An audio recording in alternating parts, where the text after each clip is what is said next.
কুষ্টিয়ায় শারমিন সুলতানা নামে এক চিকিৎসকের বিরুদ্ধে সরকারি চাকরি, ঘর, জমি, ভাতা দেওয়া সহ বিভিন্ন প্রলোভন দিয়ে প্রায় 50 জনের কাছ থেকে 50 লাখ টাকা আত্মসাতের অভিযোগ উঠেছে। পাওনা টাকা না পেয়ে তাকে বেধড়ক মারধর করেছেন ভুক্তভোগীরা। সোমবার 5 মে দুপুর 1টার দিকে কুষ্টিয়া শহরের লাইফ কেয়ার ডায়াগনস্টিক সেন্টারে এ ঘটনা ঘটে। খবর পেয়ে তাকে উদ্ধার করে থানায় নিয়ে গেছে কুষ্টিয়া মডেল থানা পুলিশ। ওই নারী একজন MBBS চিকিৎসক। তিনি বিভিন্ন বেসরকারি হাসপাতালে রোগী দেখেন।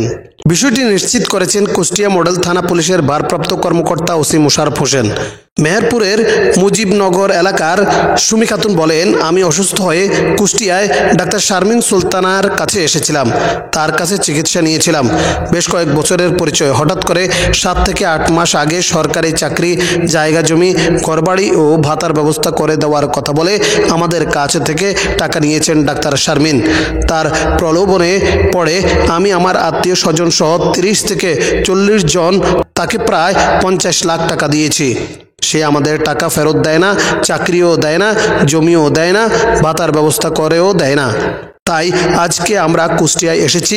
আমরা তার দৃষ্টান্তমূলক শাস্তি চাই। আমরা আমাদের টাকা ফেরত চাই। আমরা গরিব মানুষ, ধার দেনা করে বিভিন্নভাবে কষ্ট করে টাকা ম্যানেজ করে তাকে দিয়েছি। আমরা আমাদের টাকা ফেরত চাই। এ বিষয়ে চুয়াডাঙ্গার দর্শনার সালমা খাতুন বলেন, ডাক্তার শারমিন সুলতানা সরকারি চাকরি, জমি, ঘরবাড়ি ও ভাতার ব্যবস্থা করে দেওয়ার প্রলোভন দিয়ে আমাদের 50 থেকে 60 জনের কাছ থেকে প্রায় 50 লাখ টাকা আত্মসাৎ করেছে। জমি, ঘরবাড়ি, ভাতা বা চাকরির ব্যবস্থা না করে দিয়ে সেই টাকা আত্মসাৎ করেছে। জমি দেওয়ার কথা বলে আমার কাছ থেকে 30,000 টাকা নিয়েছে, আর আমার জামাইয়ের কাছ থেকে চাকরি দেওয়ার কথা বলে 2,90,000 টাকা নিয়েছে। আমার কাছ থেকে টাকা নিয়েছে।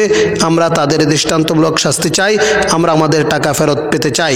এ বিষয়ে অভিযুক্ত ডাক্তার শারমিন সুলতানা বলেন, আমার বিরুদ্ধে ওঠা অভিযোগ সম্পূর্ণ মিথ্যা। আমি তাদের কাছ থেকে কোনো টাকা নেইনি। তারা আমার বিরুদ্ধে মিথ্যা অভিযোগ তুলছেন। দুপুরে আমি একটি ডায়াগনস্টিক সেন্টারে যাই। এ সময় তারা আমাকে মারধর করে এবং আমার গহনা ছিনতাইয়ের চেষ্টা করে। এ বিষয়ে কুষ্টিয়া মডেল থানা পুলিশের ভারপ্রাপ্ত কর্মকর্তা ওসি মোশাররফ হোসেন বলেন, খবর পেয়ে আমরা ওই চিকিৎসককে উদ্ধার করে থানায় নিয়ে এসেছি। চিকিৎসকের বিরুদ্ধে টাকা আত্মসাতের অভিযোগ তুলেছে বেশ কয়েকজন নারী। বিষয়টি তদন্ত করে আইনগত ব্যবস্থা গ্রহণ করা হবে।